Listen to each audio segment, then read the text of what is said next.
di tengah-tengah kita dalam diri imam kita, Pater Luther Yesus SPD.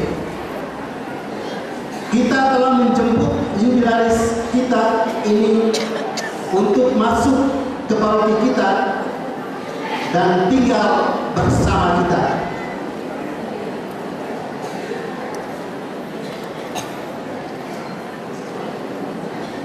Ia akan menyalurkan berkat Allah bagi kita yang telah sekian lama merindukan berkat imamatnya bagi kita sekalian. Sepantasnya kita umat paroki Maria Bunda Pembantu Abadi Wittingham bergembira dan berbangga karena setelah sekian lama ia meninggalkan kita. Namun saat ini Tuhan telah mempersatukan kita dengan jubilaris di paroki tercinta ini dalam suasana damai dan bahagia. Semoga kita semua semakin bersatu dan berdiri kuat dalam iman akan Kristus di setiap perjalanan kehidupan kita setiap hari.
Dalam hidup saya mengalami sesuatu seperti itu, dan saya bersyukur kepada Anda sekalian bersiapkan yang meriah ini.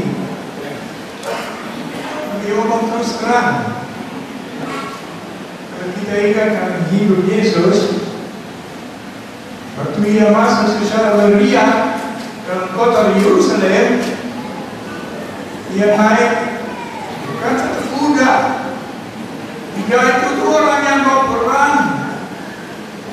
Dia naik satu keledai, orang bebas. Dan keledai itu keliru karena ramainya masyarakat yang menyambut Yesus waktu Yerusalem masuk Yerusalem.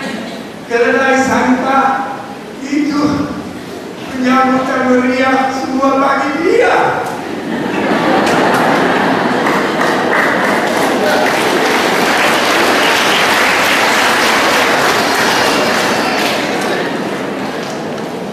Saya tidak lebih daripada keledai.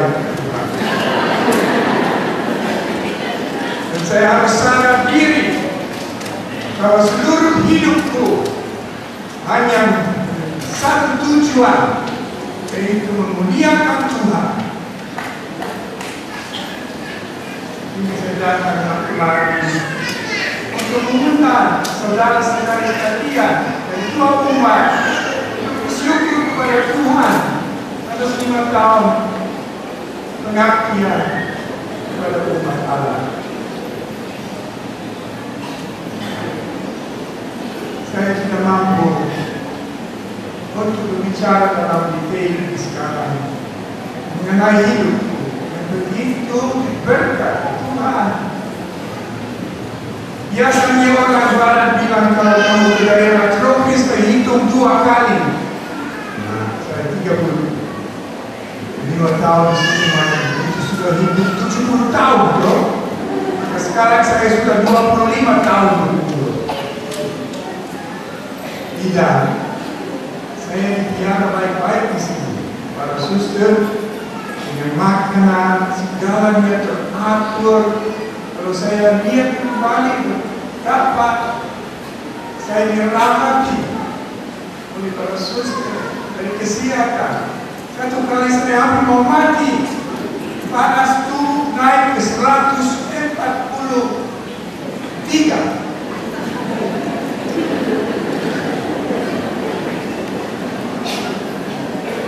Martina yang menyelamatkan hidupku. Dan cara bagaimana dia buat itu, satu mukjizat terjadi. Dan saya bersyukur kepada para suster Romia, para suster Sita, khususnya pada suster Martina yang sudah 100 tahun lebih berumur di Belanda. Sebentar lagi saya akan kunjungi beliau membawa bawa salam dari umat kiamat.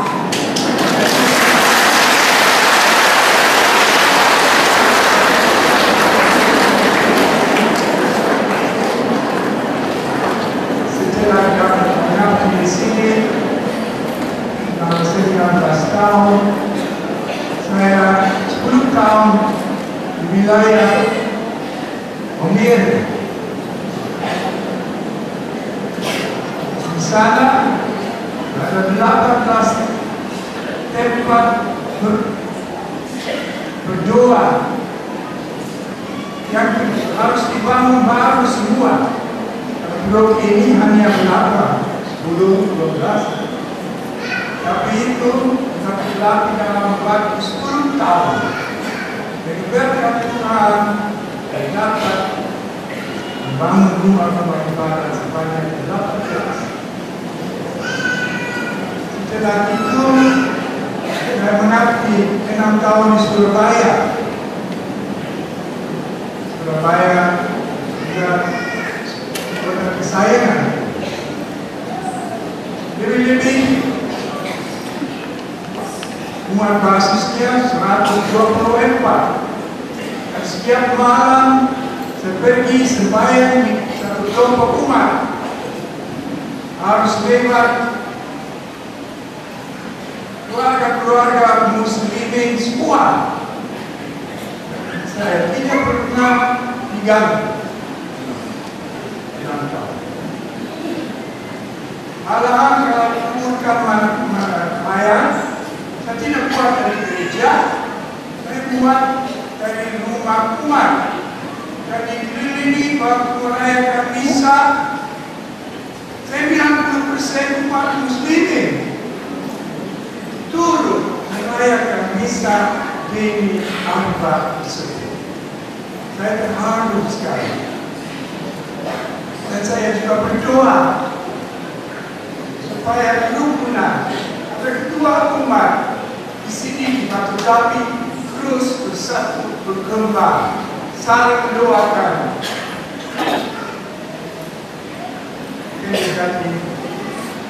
Terima kasih buat saudara sekalian dari USA, dan di sana saya lebih dibutuhkan daripada beriman sama hidupku. Ibadah yang saya harus berlayar di sana itu 3 kali lipat pada hari Minggu daripada di sini. Dan saya masih mampu untuk melayani Tuhan. Mereka kenapa? Maka saya undang saudara sekalian untuk bersyukur kepada Tuhan bersama-sama. Ya, terima kasih.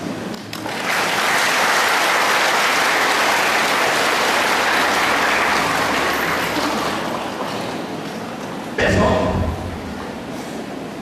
kita akan mengadakan atau mempersembahkan misa syukur bersama Hama Yasin di tempat ini pada jam 8 pagi. Setelah misa kita melanjutkannya dengan ramah-tamah kekeluargaan di halaman awal. Dengan demikian, maka dengan sangat hormat kami menyampaikan kepada saudara-saudara dan umat muslim agar supaya dapat menyesuaikan diri dengan waktu ini. Kami mulai misa pada jam 8, pasang-pasang telinga, ya paling banter 2 jam. Setelah itu kita semua melanjutkannya dalam ramah-tamah kekeluargaan di halaman oleh Yesin. Harap kita semua hadir pada waktunya. Waktu sama Yesin di sini dia frater Tok, sambung dari Pater Lauk ke Ama Yesin. Itu saja sudah tua begitu, apalagi Ama Yesin. Sekalian dilindungi dan dibimbing oleh kegerawan yang maha kuasa, Bapa dan Putra dan Roh Kudus.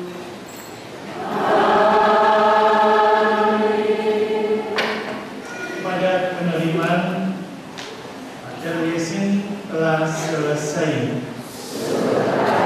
Mari pergi saudara-saudari, anak-anak diputus.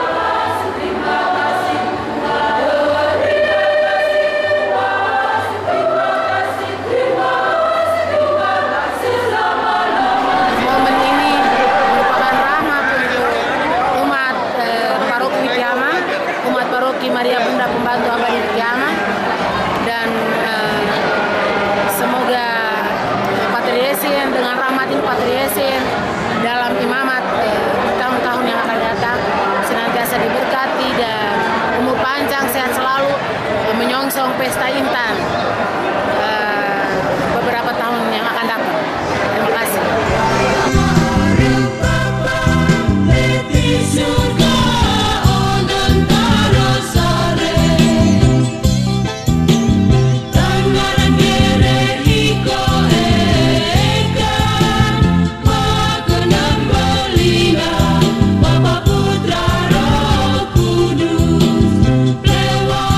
Sang Benawa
kasih dalam Kristus Yesus. Kita sekarang dalam masa pertandingan sepak bola dan seluruh dunia ikut. Hidup kita ini juga merupakan suatu pertandingan antara buat yang baik dan yang jelek. Ikut kepada yang benar atau yang salah. Pada pesta rahmat Allah ini kita menyadari bahwa berkat Tuhan kita sering menang dan buat baik. Tapi hendaknya kita sekarang juga berefleksi dan lihat kapan kita kalah, berdosa. Saya mohon ampun dari Tuhan. Saya mengaku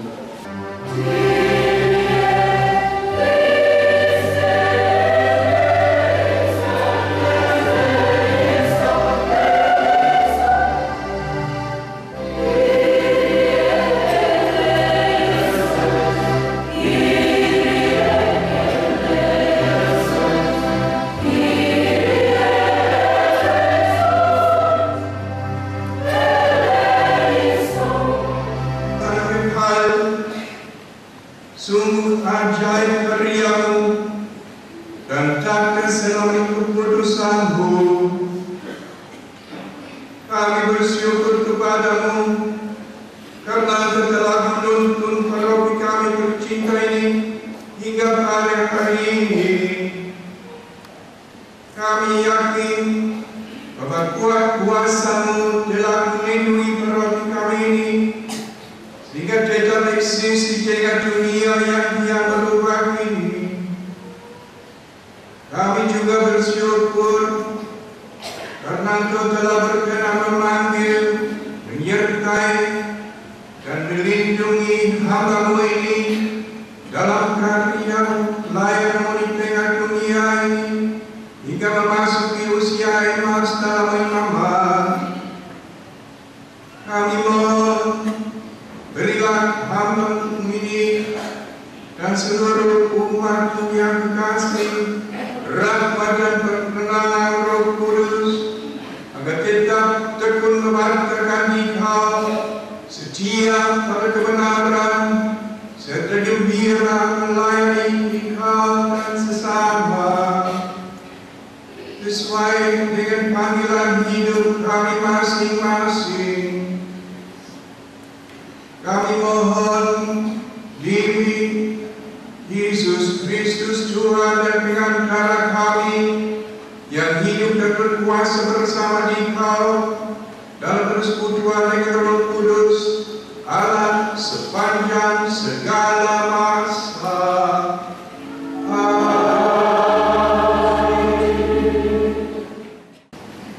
Dialah juga Gembala kita yang tak akan membiarkan kita tercerai-berai.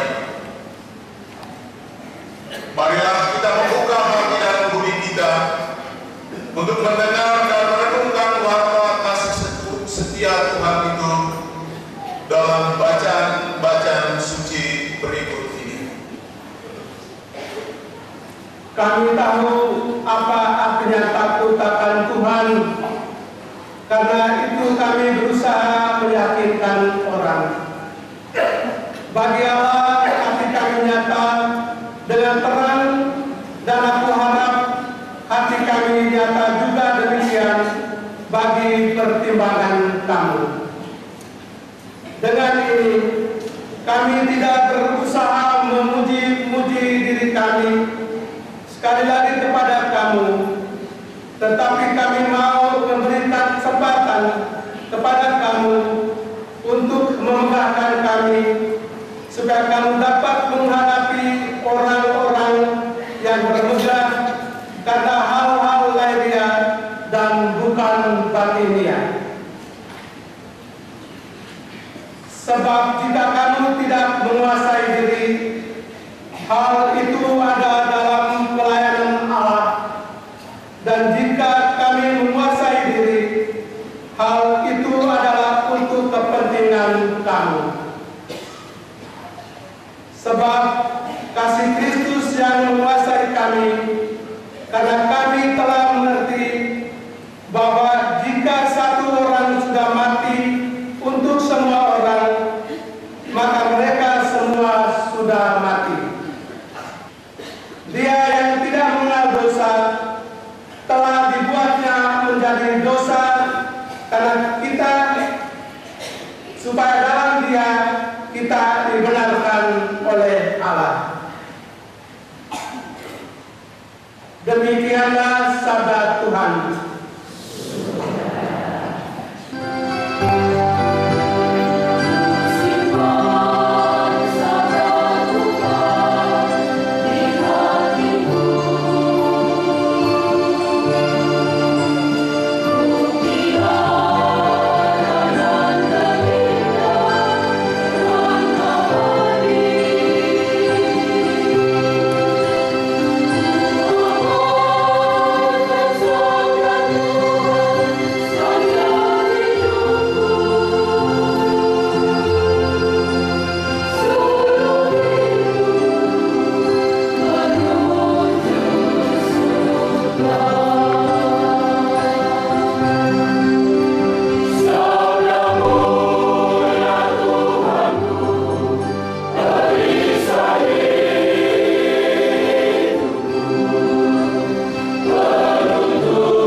Beberapa minggu sebelum kami dipanggil dari Amerika Serikat, kami ada pertemuan di rumah provinsi kami SPD, si tempat kota pusat Ungaran St. Louis.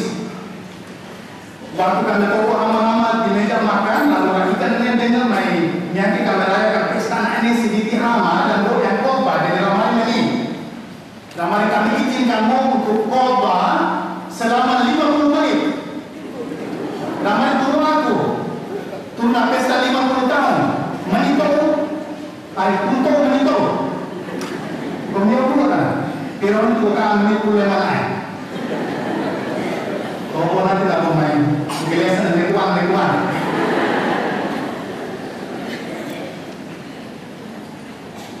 Karena gue biasa khotbah spontan, tidak ada acara pesta bela.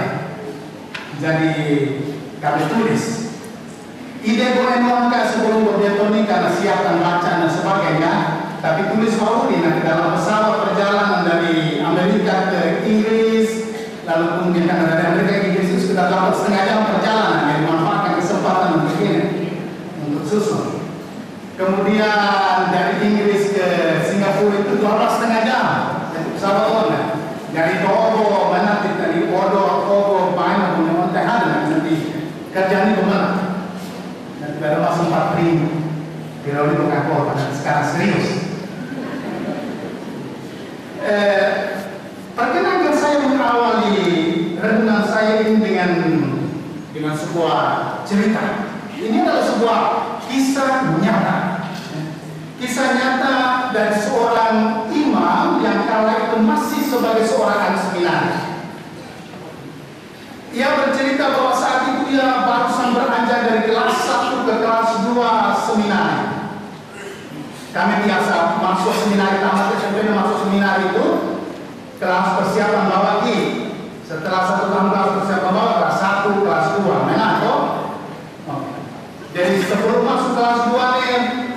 nak sempat berlibur ke parokinya, ya. Bulan-bulan seperti ini, bulan Juni-Juli, ya.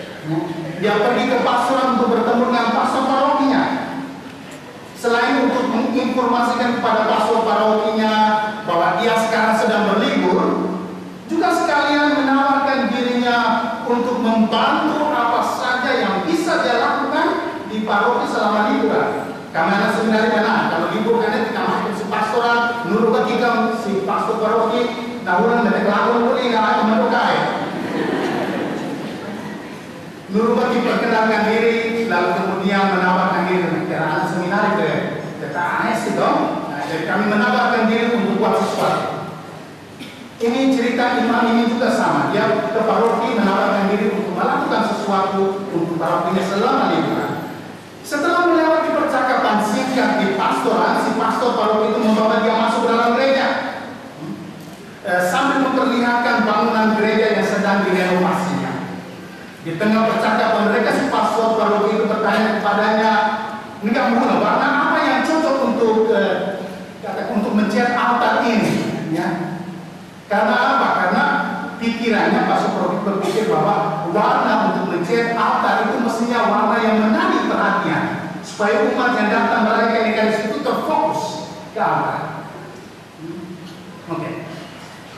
Bagi pastor parokinya, si anak seminari itu tidak yang betul warna apa yang dipilihnya, tetapi ada satu hal yang selalu saja dikenangnya, yaitu bahwa dengan meminta pendapatnya itu, meski dia cuma seorang anak seminari menengah yang itu masih sangat belia untuk berpendapat, membuat dia merasa begitu dihargai,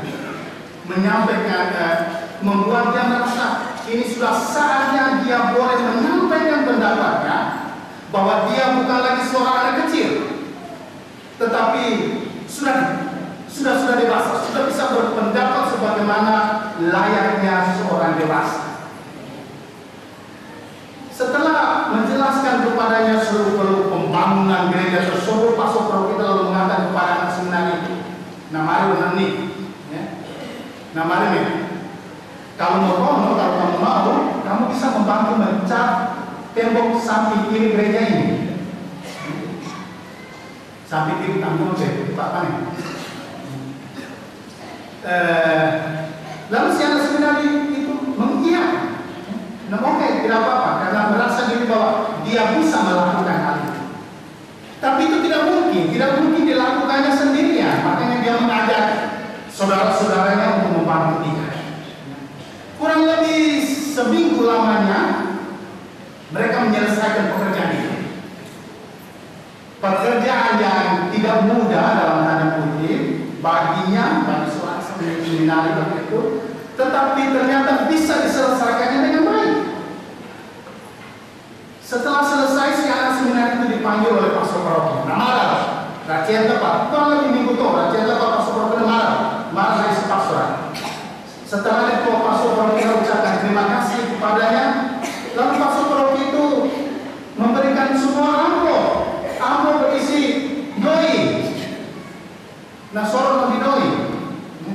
Entah berapa jumlahnya, menurut cerita si imam itu, dia tidak ingat persis. Karena merasa bahwa apa yang dikerjakannya itu adalah aktivitas sukarela, yang mencoba untuk menolaknya. Tapi karena pastor parokinya itu mengatakan kepadanya bahwa itu adalah apa yang seharusnya dia terima, bukan sebagai gaji, tetapi sebagai penghargaan atas apa yang telah dikerjakannya, maka dia pun menerima. Lagi pula dia sadar bahwa dia membutuhkan uang tersebut untuk membayar jurang tahun ajaran baru di seminari nanti. Maka dia menerima. Si anak seminari itu menerima uang tersebut dengan senang hati, lalu pulang ke rumahnya dengan hati penuh syukur.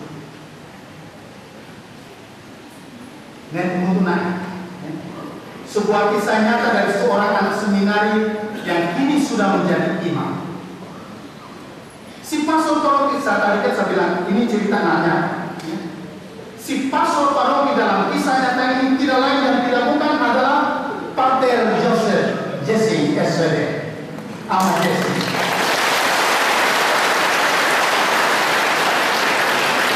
Yang waktu itu masih sebagai pastor paroki di Tihama dan anak seminari yang menyeku Gohala.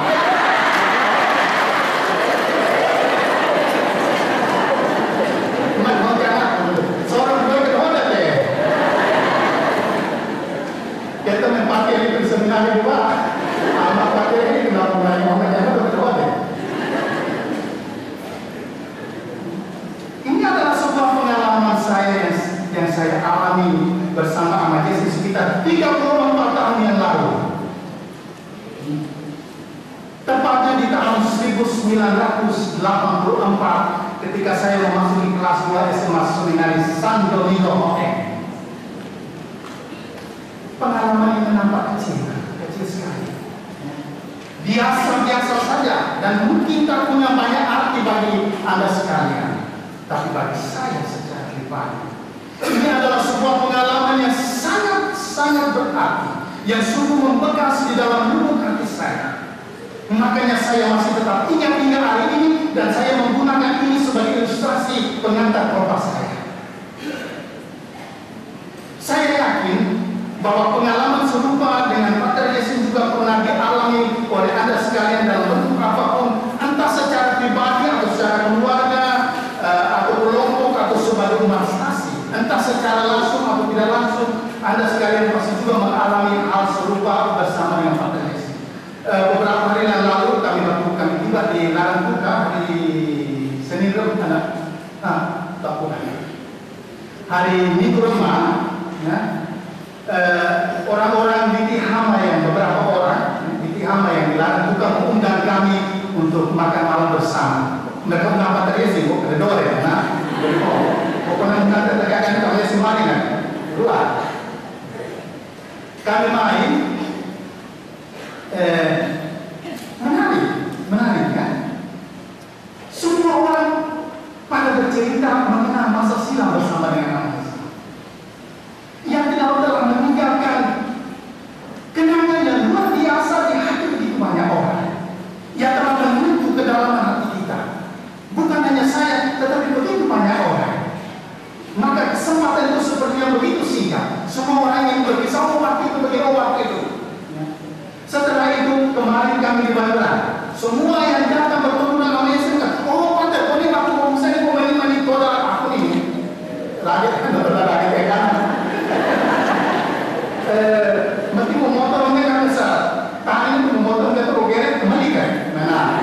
Ada kemarin ada berapa orang Kanada itu diletak aku nih.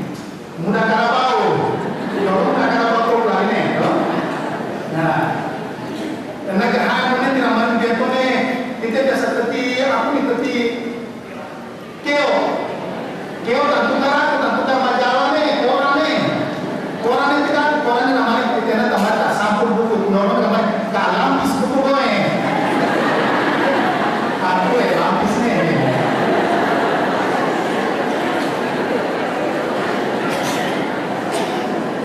Nanti ramal lagi. Kalau kita tanya dia tahu apa yang siapa dia kesana, apa yang kita lalu dia tahu. Siapa? Yang sama itu. Dan hal ini yang mau saya garis bawahi guys. Sekian banyak cerita pengalaman, masih banyak sekali pengalaman yang kita alami bersama dengan Pater Yasin. Saya mau menggaris bawahi satu hal ini. Dan sekian pengalaman ini, saya yakin dengan sungguh bahwa kebajikan meski kecil sekalipun yang pernah Anda lakukan dengan ikhlas hati dan penuh cinta, entah dalam bentuk apapun, akan tetap terpatri indah di hati mereka yang menerima. Dan saya yakin. Makanya di hari-hari ini kita semua meluangkan waktu, tenaga dan kemampuan kita untuk mensukseskan perayaan sebesar ini. Bukan hanya orang Katolik dewata orang Katolik ambil bagian. Ya. Kita merasa bahwa Ahmad Yasin ini adalah milik kita. Makanya dia datang dan merayakan pesta imamatnya di tempat ini, di paroki ini. Bahwa Tuhan telah memperlihatkan cintanya kepada kita sekalian melalui hambanya seorang imam dalam diri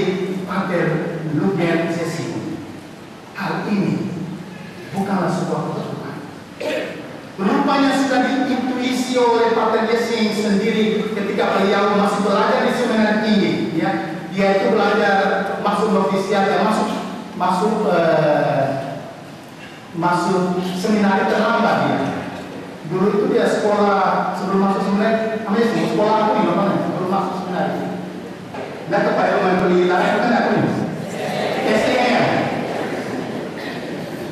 STM. Makanya nggak bisa bangun, nggak bisa. Bukan hanya mesin ya, tapi baru cerita bahwa ternyata waktu itu perang dunia kedua segalanya hancur, jadi dia mendapat kesempatan untuk ini segala macam dia bisa sentuh. Makanya tidak heran kalau waktu datang di sini dia bisa buat segala-galanya. Dan anak-anak kalau itu belum bos pokoknya.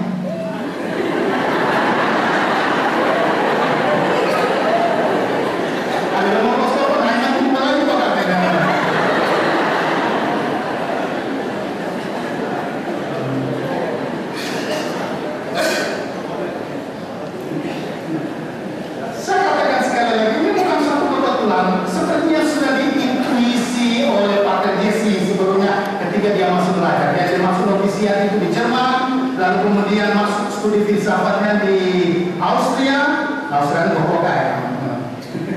Dari Austria nih, setelah menyelesaikan filsafat di Austria, dia lanjutkan studi teologinya di Amerika Serikat. Si sekolah yang pembinaan tarik banyak nama studinya. Maka dia sudah mengintuisi itu, makanya ketika beliau ditabiskan di teknik Amerika Serikat, dia memilih moto Caritas Christi Urget Me, cinta Kristus mendorong aku. Cinta Kristus inilah yang mendorong Pater Yesing untuk melepaskan segala kenyamanan hidupnya di negara maju, Jerman, di Austria, di Amerika Serikat, untuk datang dan mengabdi di titik hama ini. Ya. Jangan pernah bayangkan titik hama di tahun 71 itu seperti titik hama yang sekarang. Titik hama yang sekarang yang di mana hari ini inakah bela kuhaka ini memberita ala-ala. Ada aku ini, alin HP ya. Tuan-tuan, kami sekali kalau namanya nama. Mulai dari pokoknya lah, inakah bela kuhaka kuberita tahun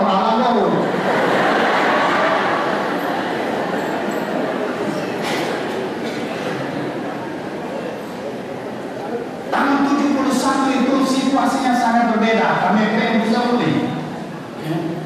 Amaya sebabnya di kelaku ini. Dan kok. Nah, kalau berhubungan mana kami tuang mereka tiap toko nih. Atau mulai. Bukan atau mulai agak ikan itu nama. Mulai itu atau mulai agak. Amaya sih ngomong.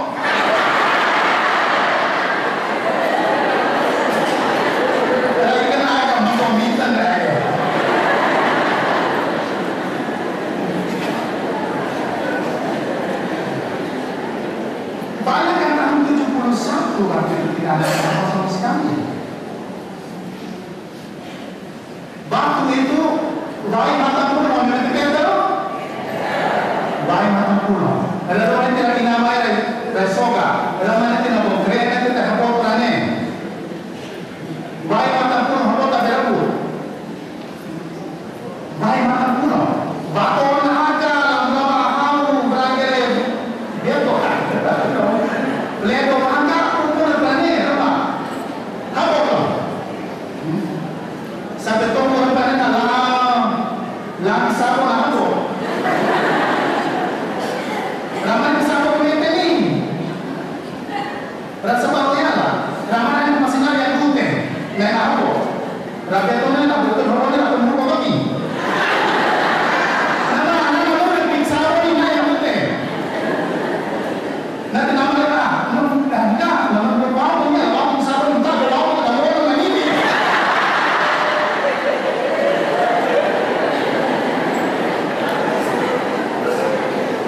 Waktu dia balik matang pulau, melihat situasi seperti ini, Amaya sih rupanya tidak tahan. Apa yang dia buat? Mulai pasang bahan, buat bahan. untuk masalah. Wah ini untuk kita serangi nyaman lah. Kita barangkali serangi bahkan agama kita merangkap ini. Bodoh loh kemarin nih, karena kita biasa ada masalah, nyari beli lambunga, perkara ini kan, mau ada lagi atau bodoh nggak kerjaan tadi langsung bagaimana proyek waktu itu namanya sih namanya proyek waktu itu memang lokal untuk bikin hama, tapi nanti kita tanya ke dulu ke apa namanya ke jadi kita kenalan dengan si supaya rakyat juga bisa menikmati dan dia sudah hitung persis, debit airnya itu 1 liter itu 3 lebih ya. Cukup untuk semua orang di Tiongkok dan mereka di sana. Tapi kita dulu kan boleh gimana kita diri ketamu sehingga repot ada ikan air berbuka kalau masih berbuka.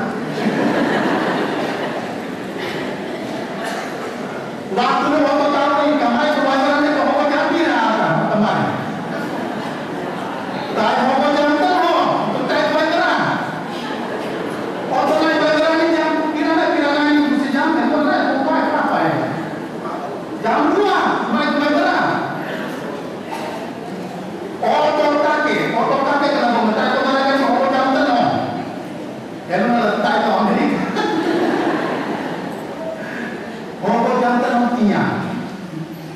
Karena otot kaki, apa yang dimau oleh Amazing?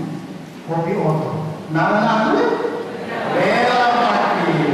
Otot 2. Pertama yang KBDI, nanti nak pertama nanti berikan promosi. Ada promo.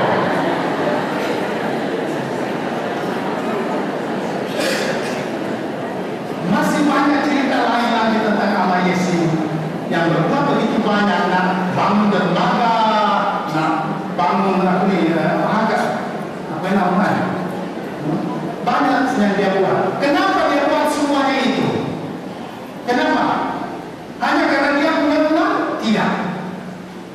Kalau Anda punya uang tetapi tidak punya rasa belas kasih, punya rasa kasih sayang, cinta kasih, tidak mungkin Anda lakukan. Adalah satu kombinasi antara apa yang dimiliki dan juga apa yang keluar dari kedalaman diri seseorang. Cinta Kristus itulah yang mendorong dia untuk melakukan semuanya itu. Caritas Christi urgentnya. Kita tidak pernah menghidupi hidup kita ini dengan sungguh-sungguh kecuali kalau kita sudah mampu berbuat satu kebajikan kepada orang yang nampaknya sulit untuk membalasnya. Lebih mudah bagi kita untuk melakukan kebajikan kepada orang yang kemudian akan bisa membalasnya. Tetapi betapa sulitnya untuk melakukan sesuatu kebaikan kepada orang yang secara kasat mata tak mungkin akan membalasnya. Tapi itulah yang dibuat oleh Amazing. Dia tahu bahwa kita tidak mungkin membalasnya. Tetapi dia melakukannya itu terdorong oleh kasih Kristus yang ada di dalam dirinya. Maka hari ini kita semua berkumpul di sini untuk bersyukur kepada Tuhan atas segala kasih karunia yang telah Ia limpahkan kepada kita orang di Tiongkok ini melalui diri seorang hambanya Amazing. Dan kita sebagai orang di Tiongkok kita tahu bahwa kita tidak membalasnya secara sempurna. Tapi hari ini kita memperlihatkan kepada Amazing bahwa kita masih tetap mengenangnya, kita masih tetap mengingatnya, dan sebagaimana dia juga selalu mengenang dan ingat kepada kita. Nah, lagu kesayangan itu, nah kita lawannya, suka bukan? Berdiam tanah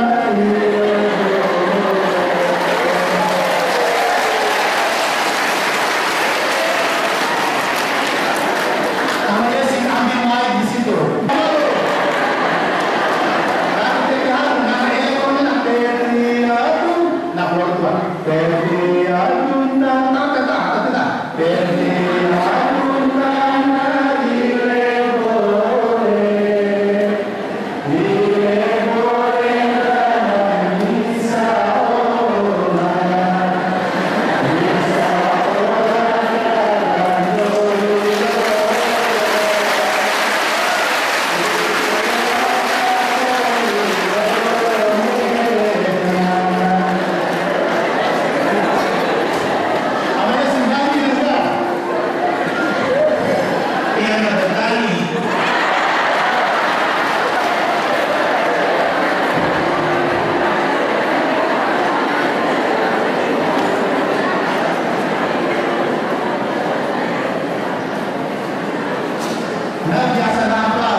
Nagi kumara soroto nada kualan dene.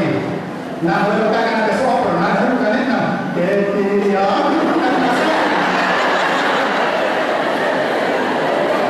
Nagi kumara itu namanya kami. Namanya nih. Negara mau mana ni kalau mereka mencoba mau sopornya tu.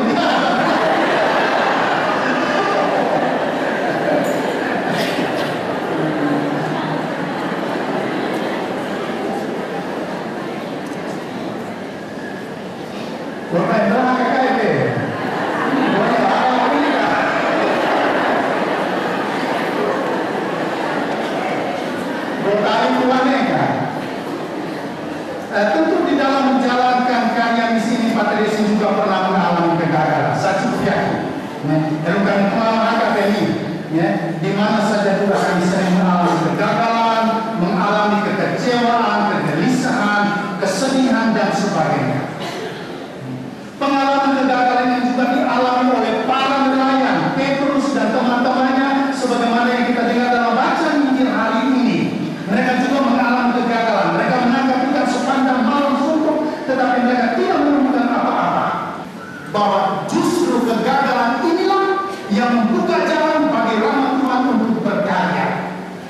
Kegagalan membuka rahmat Tuhan untuk berkarya. Andaikan Petrus dan teman-temannya itu tidak mengalami kegagalan menangkap ikan semalam suntuk, mungkin tidak akan terjadi mujizat penangkapan ikan seperti ini. Lagi pula, Petrus sebenarnya memiliki banyak alasan untuk menolak ajakan Yesus untuk bertolak lebih ke dalam dan membuang bukat untuk menangkap ikan. Petrus tidak bisa gaya, Jadi, waktu Yesus sudah menandai ini, bertolak ke dalam lagi untuk menangkap ikan. Kenapa? Ada 3 alasan. Pertama, malam adalah saat yang paling bagus untuk menangkap ikan. Rakyat tidak apa? Karena malam itu saat yang paling bagus untuk menangkap ikan. Sudah sepanjang malam mereka mencari, tapi mereka tidak menangkap apapun. Sekarang di siang bolong, di siang hari, Yesus menyuruh mereka untuk membuang bukat dan menangkap ikan. Ini lagi tidak mungkin. Dan sebenarnya Petrus menolak. Oh, tidak bisa. Karena ini otak atau bermain. Tapi tidak ada dua. Alasan yang kedua, membersihkan bukat, pakai bukatnya. Membersihkan bukat bukannya pekerjaan yang mudah. Bukat di masa itu terbuat dari sejenis benang yang kalau tidak dibersihkan dengan baik, maka dia akan membusuk dan cepat rusak. Dan waktu itu mereka barusan pulang melaut, sehingga mungkin saja sedang atau barusan selesai untuk membersihkannya. Lalu sekarang mereka harus mengotorinya lagi. Bersihkan baik. Dan betul-betul Yesus sudah tarik dulu. Bersihkan istri mati itu untuk bersihkan bukat. Di sini ada tidak aku baru situ alam. Bersihkan bukat itu bukan yang berat. Apalagi pada saat itu, waktu itu bukan terbuat dari sejenis benang yang mudah rusak. Jadi sebenarnya Petrus ada alasan untuk menolak. Alasan yang ketiga untuk menolak. Petrus adalah seorang pelaut. Dia punya profesi sebagai seorang pelaut. Tuhan Yesus ini aku. Tukang kayu, anak tukang kayu. Nah, kenapa tukang kayu bukan adalah pelaut yang mereka itu tak sekarang. Dan memang keluar. Padahal Petrus itu seorang pelaut profesional. Mana mungkin seorang anak tukang kayu menyuruh seorang pelaut profesional untuk sekarang melaut dan menangkap ikan. Jadi sebenarnya Petrus punya alasan cukup untuk menolak. Tetapi menarik bahwa di sini Petrus hanya mengiyakannya saja. Caritas Christi urgente. Cinta Tuhan mendorong aku. Cinta Tuhan Yesus itu sudah masuk ke dalam lubuk hatinya, sehingga Petrus seolah-olah tak berdaya, hanya menyerahkannya saja dan mengatakan ya kepada apa yang dikatakan oleh Yesus. Dan Yesus juga mengatakan ya terhadap apa yang dikatakan oleh Kristus. Jadi kita bisa lihat di sini bahwa sebenarnya Petrus punya banyak alasan untuk menolak ajakan Yesus, untuk bertolak lebih ke dalam dan menebarkan jalan untuk menangkap ikan. Tetapi dia menurutinya saja dan mengatakan karena engkau yang menyuruhnya. saya lukiskan dalam sebuah khotbah saya di Amerika Serikat dengan ungkapan ini: percaya tanpa rumus, believing without any formula. Percaya tanpa rumus. Dia percaya tanpa rumus, tanpa hitungan apapun. Dia hanya menyerahkan saja. Dia yakin bahwa apa yang dikatakan Yesus itu adalah benar. Dia merasa seolah-olah tak berdaya untuk menolaknya, hanya melakukannya saja. Maka janganlah putus asa, janganlah menyerah ketika menghadapi kegagalan di dalam hidup ini, apapun bentuknya.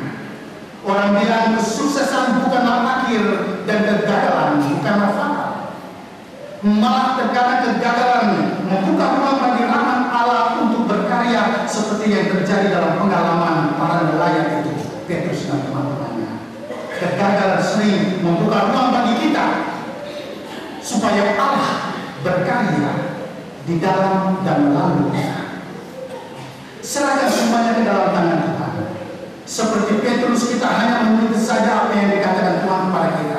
Percaya tanpa rumus, tanpa banyak perhitungan. Ingatlah apa yang dikatakan. Perkenankah saya ngomong dalam bahasa Inggris? Mereka bilang begini: God has never promised us an easy life, but a meaningful one, so that we can keep going down the road we are on. Tuhan tak pernah menjanjikan suatu hidup yang mudah, melainkan yang bermakna, agar kita terus melangkah maju melintasi jalan yang tengah kita tempuh. Life is not a problem to be solved, but a reality to be experienced. Hidup ini bukanlah sebuah masalah yang harus diatasi, melainkan sebuah realitas yang harus dialami.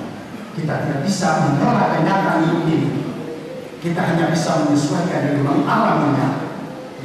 Maka kita dibutuhkan untuk memiliki nilai-nilai secukupnya untuk menantang, untuk menghadapi hidup modern ini. Iman Kristen akan membantu kita untuk semua ini, dan cinta Tuhan akan menolong kita. Caritas Christi Mujer ini.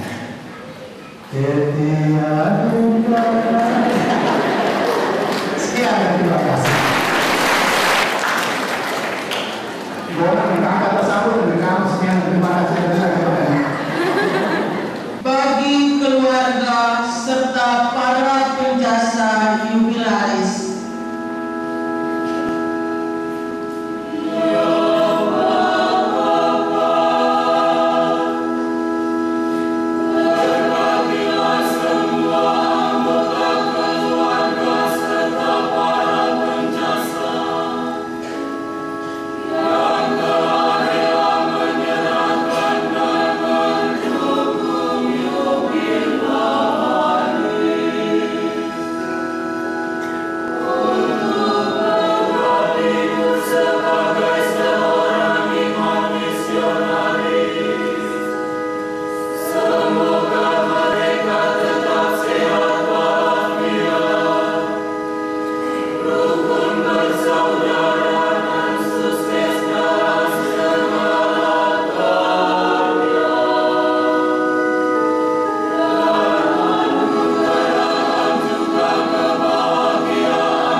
Oh